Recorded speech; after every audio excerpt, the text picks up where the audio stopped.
Olá, hoje nós estamos nos estúdios da Folha de Jandira e da Spar Comunicação com o cientista político Marcos Agostinho para falarmos um pouquinho sobre pesquisa, para falarmos um pouquinho sobre cenário político e a situação na região oeste. Obrigado pela presença, Marcos. Cid, eu agradeço o convite que você fez para a gente. Nós nos conhecemos já há bastante tempo. Essa atuação que nós temos consolidada na região oeste me faz ficar muito feliz em estar presente não só na sua companhia, mas no novo empreendimento que tem aqui na região oeste. Tá? Muito obrigado e também espero que as pessoas gostem do que a gente tem para conversar hoje. Legal. Marcos, uma questão que eu tenho certeza que muita gente gostaria de saber e é a pergunta direta. Você como cientista político, como um especialista em analisar dados e transformar esses dados em informação útil, a pergunta que certamente todo telespectador quer saber é o seguinte: pesquisa influencia ou não na decisão das pessoas? Na decisão de voto, propriamente dizendo. Olha, a pesquisa ela tem várias funções, sendo que a principal função da pesquisa é orientar na tomada de decisões, correto? Agora, essa orientação na tomada de decisão, essa orientação ela é feita para aqueles que vão consumir, aqueles que vão se decidir, e também para os gestores daqueles que querem convencer aqueles que estão do outro lado a consumir, ou a votar, ou fazer algum tipo de escolha. A pesquisa propriamente dita, o instrumento de pesquisa, o resultado da pesquisa, ele não influencia na decisão. Mas ele pode fazer, Cido, com que a decisão seja tomada com uma precisão um pouco maior, com uma certeza um pouco maior. Tá? E como o nosso bate-papo já começou de maneira tão direta, se nós fôssemos entender que a pesquisa ela influencia uma decisão, todo candidato que saísse na frente das pesquisas já seria eleito. Então, a partir do momento, fiz uma pesquisa hoje. Então, se uma pesquisa influencia tanto assim as pessoas, então o que ia acontecer? Esse candidato não quer cair. E quem está embaixo nunca pode subir. Ok, nós vamos voltar, porque esse tema... Olha, já estão chegando perguntas aqui. Né? O tema, certamente, ele é instigante e já estão chegando questões aqui. Nós vamos voltar para essa questão da pesquisas e eleições. Mas antes eu queria ouvir um pouquinho de você sobre... isso aqui, na verdade, eu comecei propositalmente com o tema política, porque eu sei que ele é o mais instigante. E você que está aí nos acompanhando, a gente vai falar muito disso ainda. Antes disso, Marcos, eu queria perguntar para você, situação da região oeste. Por exemplo, o Alckmin, ele costuma dizer que a região oeste de São Paulo é a melhor esquina do Brasil. Pelo fato de estar na região oeste, pelo fato de ainda ter muitas terras na região. Eu queria saber qual é a sua leitura do ponto de vista de desenvolvimento. Até mesmo porque os moradores, ou eles que moram, muita gente mora aqui e sai para trabalhar em São Paulo, em outras regiões, muitas vezes do litoral. Algumas pessoas já estão indo para o interior trabalhar. Né? Qual o potencial da nossa região de absorver como uma macro-região que possa gerar emprego, ter boa infraestrutura, dar condição de boa moradia, segurança, saúde, esse tipo de coisa para a pessoa, com base na sua leitura? Olha, uma pergunta com várias ramificações. Eu vou procurar apontar para um começo de resposta e vou procurar ser bastante objetivo. O Alckmin tem razão ao dar essa importância para a região oeste, porque pelos últimos dados do censo, e isso nós temos acompanhado nos últimos 20, 30 anos, a região oeste da Grande São Paulo, que compreende de Osasco até a ponta aqui de Araçariguama, incluindo Vargem Grande, Cotia, Osasco, Itapevi, o corredor Castelo e o corredor Raposo, a soma do corredor Raposo e o corredor Castelo, tanto é que nós temos o CIESP Castelo e o CIESP Raposo, né? Para você ver a importância, na região oeste nós temos duas regionais do CIESP, para começar a brincadeira. Essa população somada, ela corresponde a 1% da população nacional. Então, quando nós falamos em agora reconhecida como região metropolitana oeste, ela representa 1% do Brasil. E sendo 1% do Brasil, seria muito difícil ela não refletir a situação do Brasil nos últimos 10 anos, que foi de crescimento, que foi de consolidação, que foi de inclusão, não na sua totalidade, não naquilo que é necessário ainda, mas que se aproxima muito daquilo que é o mínimo necessário para que se tenha dignidade. E se nós estamos falando em transformação, nós estamos falando de consumo. Se nós falamos em consumo, nós estamos falando dessa tão fadada atualmente, que é a nova classe média, que é o adensamento da classe C. Ou seja, uma camada da população de classe D e E, que cresceu, que ascendeu, passou a fazer parte do mercado consumidor. Em algumas regiões do país, esse crescimento foi um pouco mais acelerado. Foi um pouco maior. Até porque estava com um crescimento mais defasado, como a região do Nordeste, por exemplo. Se nós, fazendo um parênteses, se nós vemos agora com a retomada da crise, da discussão da crise mundial, na região do Nordeste nem se fala em crise, com construção do Porto de Suape, com construção de estádio, com irrigação, com barragem, com exportação de fruta, bem diferente do temor aqui da região sul. E quando nós falamos na região oeste, nós estamos falando do município de Itapevi, por exemplo, que de quinta e quarta arrecadação nos últimos 10 anos, agora é a terceira arrecadação que passou Santana de Parnaíba, que tem uma Alphaville, uma Tamboré. Interessante você tocar nessa questão dos municípios da região. Por exemplo, Barueri e Santana de Parnaíba, durante muitos anos foram polos de riqueza, de desenvolvimento, uma coisa assim realmente surpreendente para a região e realmente uma potência econômica, até pela questão de gestão. Na sua visão, você pega o município de Jandira, por exemplo, comparado ao município de Itapevi, que você citou, que saiu de uma situação de quinta economia para a terceira. Então, alguns municípios avançam, outros não avançam tanto, né? Na sua visão, isso é influenciado pelos gestores, pela situação macroeconômica, pela questão de territorial, de infraestrutura do município, o que faz com que alguns municípios avancem mais do que outros? Bem, aí respondendo essa pergunta e complementando a pergunta anterior. Então, com esse crescimento, ele vem por um movimento da economia internacional, por um movimento da economia nacional, esse somado à gestão empresarial, empreendedorismo local e os arranjos locais, somado à administração e à boa gestão pública, evidentemente que você vai ter muito mais frutos. Eu cito um exemplo. Quando foi aproximadamente 2006, 2005, fui solicitado para fazer um estudo para a implantação de um restaurante de um nível um pouco mais elevado, um padrão Laville, padrão Viçosa, padrão Padaria Central, na região da José Villa-Lobo Quero, ao lado da que não era construída ainda a Arena de Barueri, que estava no processo de construção dessa arena. E o estudo que o Mas Pesquisa realizou viu que tinha um potencial de consumo de restaurante para restaurantes naquela região, para nível gerencial, secretárias, um fornecedor que vem, um cliente que vem de fora visitar, porque senão esse setor que tinha um ticket de alimentação ou um recurso maior, mais elevado, ele iria para Alphaville para ter esse padrão. Nós constatamos que tinha esse potencial.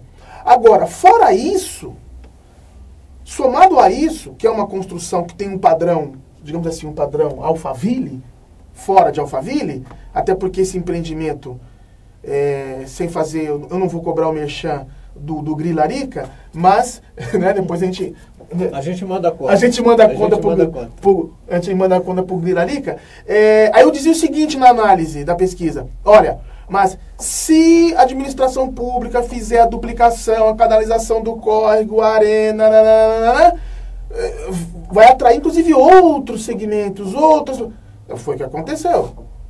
Agora, teria esse potencial se tivesse o cheiro do esgoto, isso, aquilo, outro. Claro, os municípios têm mais recursos, outros dependem de mais repasses, outros menos repasses. Mas o fato de um município dispor de mais recursos, pelo menos em algum momento alguém começou, outro continuou, tá? E cabe a preservação. Aí fazendo uma provocação, né? Só vai saber quem que vai zelar pelo patrimônio, às vezes deixado pelo... Muito bem, você tocou numa questão importante, né? Quem é que vai zelar pelo patrimônio, né? Então, a gestão pública, porque você falou aí as cidades, né, e as comunidades melhoram por influência de vários fatores macroeconômicos. E os gestores públicos, eles, mais na sua visão, eles podem ajudar muito ou atrapalhar muito? Ou seja, que tipo de atitude um gestor público pode fazer para se beneficiar, digamos, dessa onda de melhoria que o mundo todo vem tendo? Tem uma crise agora começando, mas nós estamos há 10 anos só em situação de melhoria. Nunca tivemos uma crise muito profunda. Uhum. E isso, obviamente, reflete na comunidade. Eu conheço um empresário que ele costuma dizer o seguinte, que Jandira tem, por exemplo, no caso de Jandira, tem se desenvolvido apesar das lideranças políticas. Né? Então, eu queria que você comentasse isso. Olha, nós estamos num momento de transição, porque o administrador público, o órgão administrador público, em algum momento ele foi candidato a alguma coisa. Em algum momento ele se formou líder, em algum momento ele se credenciou para ser o administrador público, ou legislador e assim por diante. E o processo que o fazia alcançar esse objetivo, ele vem se transformando ao longo do tempo. Então você tem a mudança da legislação eleitoral, por exemplo, onde permitia que você fizesse showmícios. E teve algumas campanhas onde nós fizemos o processo de captação de sufrágio, que é o nome tecnicamente utilizado. Captação de sufrágio é a conquista do voto. Olha, vamos fazer um show. Vamos fazer um show para mostrar força, etc. e tal. Então, o que acontece? Essa transformação, ela também ocorre quando ele assume a administração pública, que com a entrada da lei de responsabilidade fiscal, fez com que algumas atitudes que antes eram tomadas como costumeiras, né, como aquela mistura do patrimônio público com o privado, fosse algo mais natural, passasse a ser muito mais fiscalizado. Então, o que nós estamos vendo é o seguinte, é que essa transição tem que fazer com que esse administrador e político se adapte a ela, tá, para que ele consiga demonstrar que tem condições de permanecer na vida política, sendo aprovado pelos seus comandados, pelos seus eleitores, porque só assim que ele consegue manter a sua... Ok, nós vamos falar um pouquinho de política na região oeste, mas daqui a pouquinho, depois de um breve intervalo.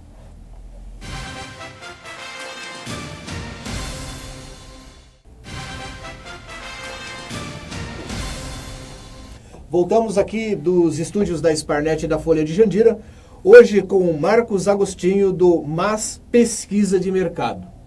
Por que escolheu pesquisa de mercado? Eu queria que você contasse um pouquinho por que você escolheu essa área, qual é a sua experiência, há quanto tempo você faz esse trabalho, conta um pouquinho pra gente que ciência é essa e por quê, e o que é ser um cientista político?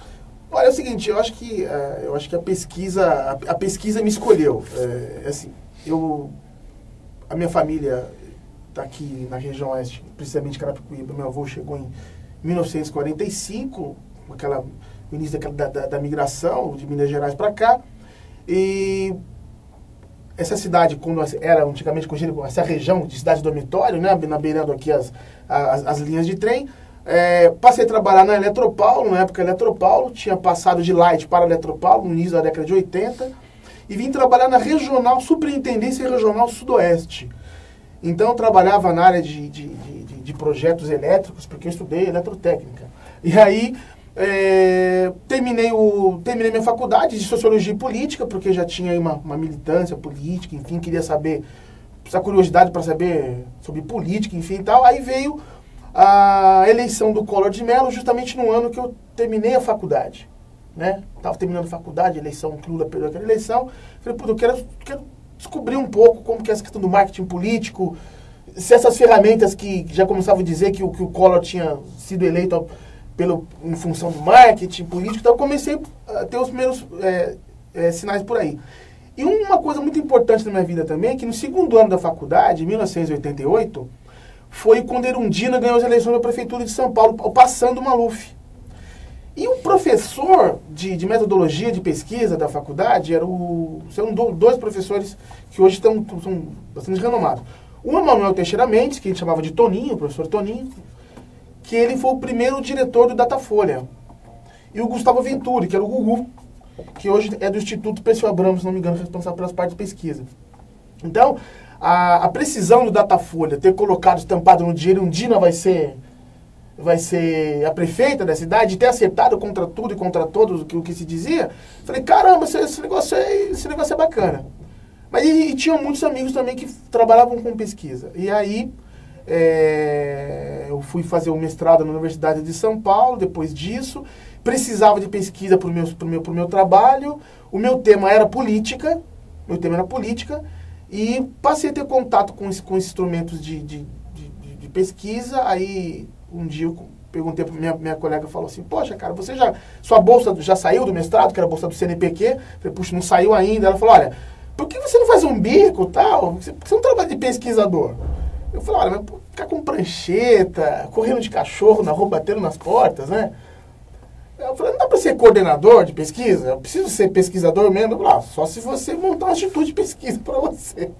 E foi assim que nasceu o instituto? Ela foi minha primeira sócia, olha, isso em 1990. Marcos, aí nasceu o Instituto Mas Pesquisa de Mercado. Agora me diz o seguinte, como a gente... Isso já é uma pergunta que chegou aqui por e-mail, acho que é bem pertinente ao que estamos falando. Já vamos fazer. A pessoa está parabenizando pela entrevista com um cientista político e está dizendo o seguinte, como fazemos para saber se um determinado instituto de pesquisa é de confiança? Onde e como podemos avaliar os seus resultados? Existe um medidor de acertos mais aproximados? Olha, é o seguinte, o que vai fazer com que um instituto de pesquisa acerte ou erre, né, é a metodologia que vai ser utilizada. Então você tem que estudar para isso. Né? Então, para você manter um instituto de pesquisa, você tem determinadas regras. Para você publicar um resultado de pesquisa, a legislação eleitoral, ela impõe uma série de requisitos. Então você tem que mostrar quantas pessoas você entrevistou, que dias você entrevistou as pessoas. Tem a divisão por faixas etárias. Você não pode fazer de qualquer jeito. Existe uma metodologia específica para isso. Então, qualquer pesquisa que é feita tecnicamente, de forma tecnicamente aceitável, ela tem o lastro, ela tem os passos que você pode rastrear e seguir. É isso que vai determinar a cientificidade. Só é ciência porque é algo que pode ser comprovado e repetido inúmeras vezes e os resultados possam ser validados por qualquer outras pessoas que tenham conhecimento do que é isso. No caso, o que vai a pergunta indo direto à resposta, ela quer saber o seguinte, um resultado de pesquisa pode ser manipulado? Eu digo, sim, claro que o resultado de pesquisa pode ser manipulado. Porque um resultado de pesquisa, ele não influencia no voto diretamente do eleitor. Porque o eleitor, ele não se engana. Mas um resultado de pesquisa pode influenciar no momento de você buscar apoio para manter a sua candidatura. Então eu já passei por situações, por exemplo, onde um cliente meu apresentou um resultado de pesquisa para um determinado apoiador e uma outra pessoa apresentou um outro resultado sobre o mesmo tema para esse determinado apoiador, dizendo o seguinte, olha, este que é mais renomado, esse resultado é o correto. Então as pessoas o apoiador tomou uma decisão baseada num outro resultado que não foi o meu. Quando saiu o resultado do TRE, graças ao meu bom Deus, o resultado foi de acordo com aquilo que eu havia colocado. Tá certo? Eu ainda continuei com algumas contas atrasadas. Você entendeu? Mas o resultado foi aquele que nós colocamos. Então, o que vai fazer com que o instituto, os resultados do instituto tenham o seu grau de confiança, é a frequência com que ele tem acertado. Entendi. E o MAS?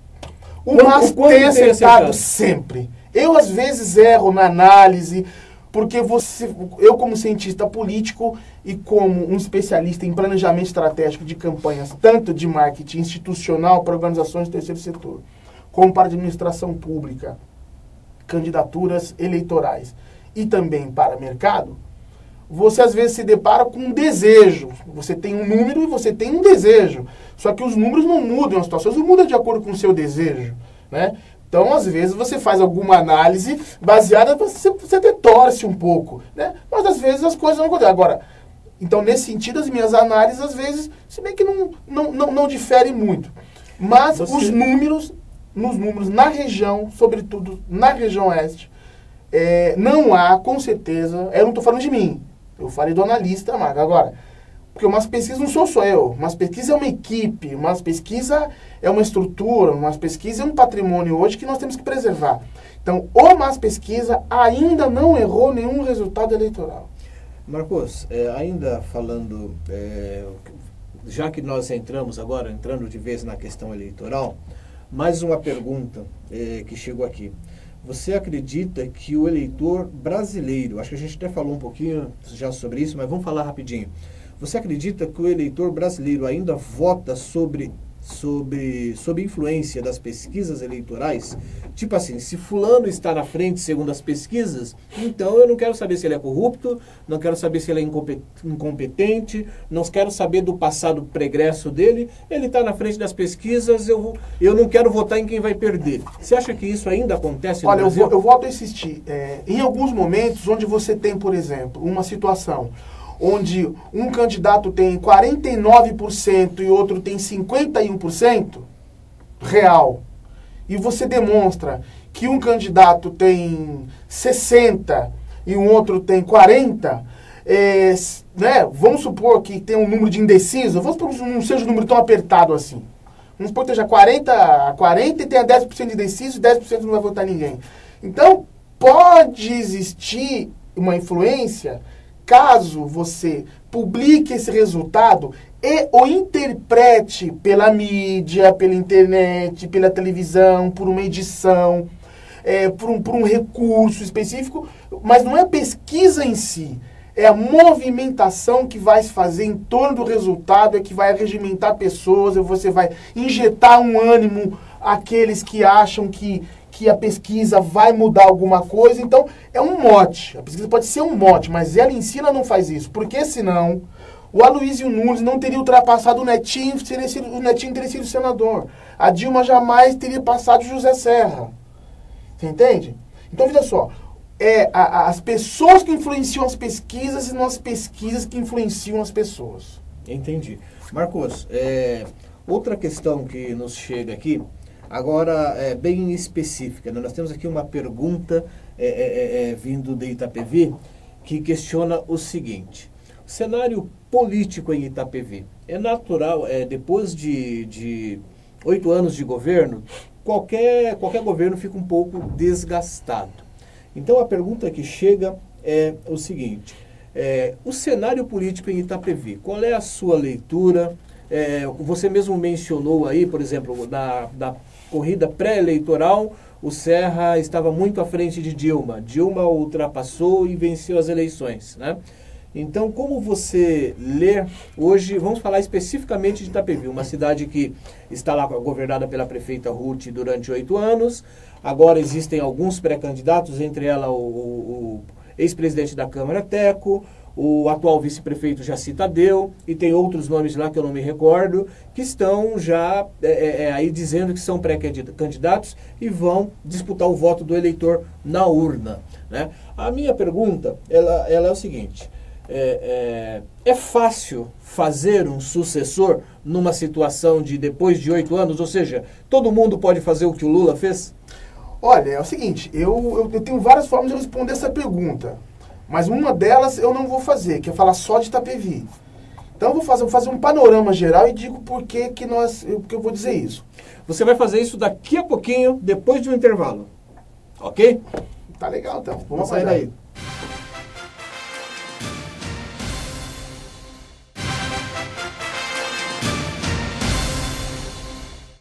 voltamos com o cientista político Marcos Agostinho e estávamos falando antes do intervalo sobre a situação política em Itapevi. Então, só para relembrar, é fácil fazer sucessor.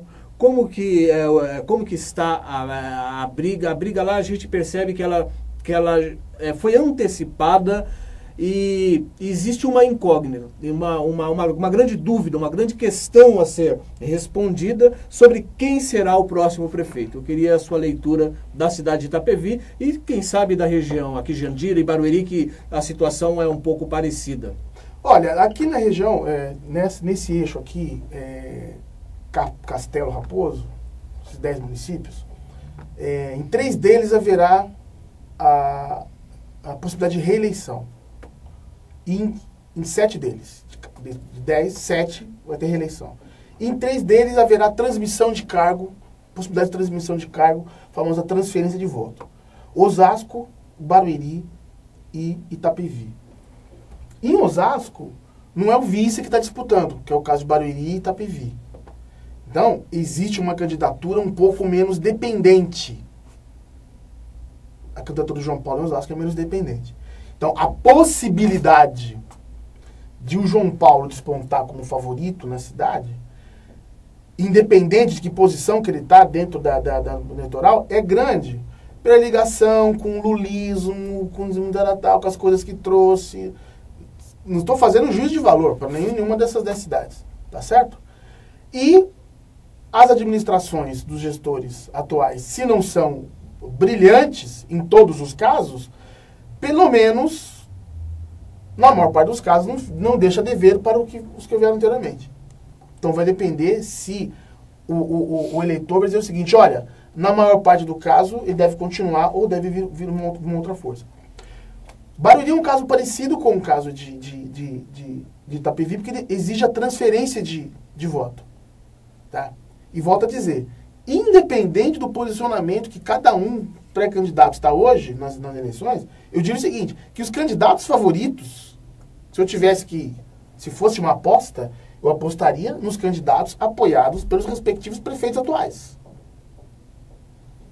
Tá certo? Porque você tem ainda, quer dizer, eu já participei de eleições ganhas que foram perdidas e eleições perdidas que foram ganhas. E algumas delas ao mesmo tempo, no mesmo ano. No mesmo ano. Perdemos, ganhamos, perdemos. Por aí vai. Igual o jogo do Corinthians. Em Itapevi, fazendo uma resposta nua e crua, eu digo o seguinte, que o eleitor vai fazer uma comparação. Vai fazer uma comparação. Ele vai dizer o seguinte, olha, na hora de votar, olha, a Itapevi que eu tenho hoje é melhor ou é pior antes do que está aqui? Tá certo? E vai dizer o seguinte, bem, se ele achar que é melhor, ele vai escolher dentre os quais representam a prosperidade disso. Ele não vai, né? Agora, se ele achar que não está melhor, que o outro modo era melhor, ele vai optar pelo outro. Vai depender da capacidade de convencimento de um ou de outro para isso. A pesquisa entra como elemento? Entra, na medida em que você vai detectar o que cada um pensa. E tudo isso no Brasil. A Dilma, por exemplo, está fazendo o quê? Está combatendo a corrupção, ou está demonstrando que a grande tarefa, o que mais aparece para a Dilma hoje, não sei se propositalmente ou porque sobrou, é o do momento, não é o Brasil sem miséria, não é a Copa do Mundo, é a faxina. Porque como você fala para o eleitor assim, como deve ser um candidato para merecer seu voto? Tem que ser honesto, não pode ser corrupto, e aí vamos para as cidades vizinhas. Nossa sede aqui, Jandira, na hora de votar, o que o eleitor vai ter que escolher? O eleitor vai fazer uma escolha. Tá certo? Nossa situação tumultuada aqui tá. Então nós temos aqui, quem é o candidato? Forte. Um prefeito é um candidato forte. A doutora Anabel é uma candidata forte, ela é prefeita. Claro. O Alckmin esteve aqui no sábado. Isso pode fazer parte dos esforços para romper o cinturão vermelho. Tá certo? Que era do PT e pode ser retomado por um ou outro que possa ser ganhado pelo PT, tanto o Paulinho como o Julinho. Também podemos ter aqui uma briga criador e criatura jandirense Claro. dentro das hostes petistas. Aí você tem o Dr. Sato, que disputou a eleição, tá aí. Quem mais? Tem a Mara Pascoalim para ser candidata. Ela pode herdar ou não os votos do outro. E se não herdar, vai transferir para quem? Quer dizer, o eleitor é que vai fazer a escolha. Então não adianta eu colocar assim, uma coisa bem jocosa, assim, Goiaba com 50% das intenções de voto. O Goiaba vai ganhar a eleição? Não. Entendeu? Toda tempo assim, Goiaba tem 50% de intenção de voto. Vai ganhar a eleição? Não. Entendeu? E nem o fato de falar que ele tem 1% vai impedir que ele tenha 10%. Se de fato ele tiver 10% ou tiver os 50%. Entendi. Entendeu? Então é esse o processo. Então, aí é o Marcos analisando, fazendo uma projeção. Entendi. A história diz que se você tem uma boa administração, você tem a possibilidade de transferir votos. O quanto é aquele limite que um prefeito pode dizer, olha, X% vota com certeza num candidato indicado pelo prefeito. Você acredita, Marcos, que o eleitor, ele está um pouco, mesmo que, pelo menos a grande maioria, ele está melhor informado, ele avalia, ou ele ainda é Maria vai com as outras? Você acha que as pessoas ainda votam muito por cesta básica, por um remédio? Você acha que esse tipo de coisa ainda favorece, por exemplo, quem está com a máquina na mão, ou seja, para ganhar a eleição dando presentes? Isso acontece, na sua visão? Ou isso é comum, a pessoa pega o presente e vota em quem ela acredita? Olha, o eleitor está enjoado. O eleitor está enjoado. O eleitor, em algumas cidades, um pouquinho mais enjoado. E assim, o eleitor, essa classe medização da sociedade, esse aumento da classe média, ou essa sensação de pertencimento de classe média, faz com que o próprio comércio local ele tem que se sofisticar.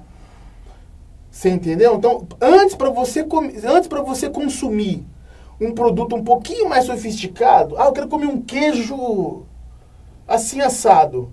Eu quero comer o queijo light, não sei das quantas. Você ia lá no Carrefour do Tamboré, você rodava léguas.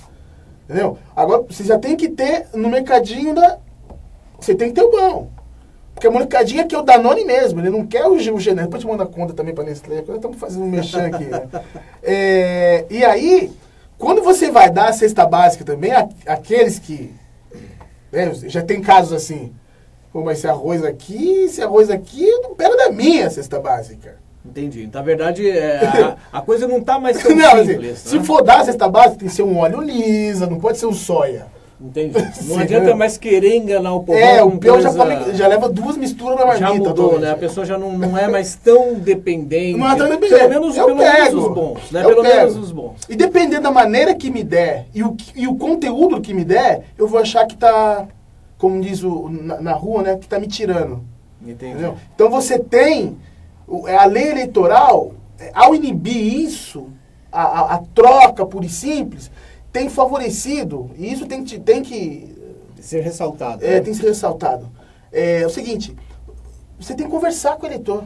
Tudo bem e tal, né, não temos o showmício, né, eu não posso dar uma caneta. A terceirização diminuiu. Com a sua experiência, Marcos, como cientista político, o que é que um eleitor precisa observar em um candidato antes de tomar a decisão?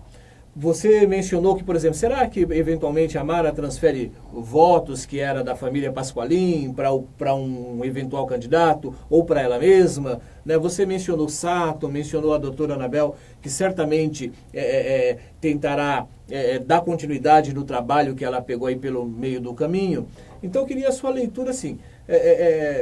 O que avaliar, por exemplo, assim, para as pessoas que estão nos assistindo, né? Como é que a pessoa pode... Porque no momento em que ela deposita um voto na urna, na verdade ela está depositando ali as esperanças, o sonho de um futuro melhor e a chance da melhoria de vida pelo menos por... As pessoas falam 4 anos, mas eu não acredito. Eu costumo dizer em 8.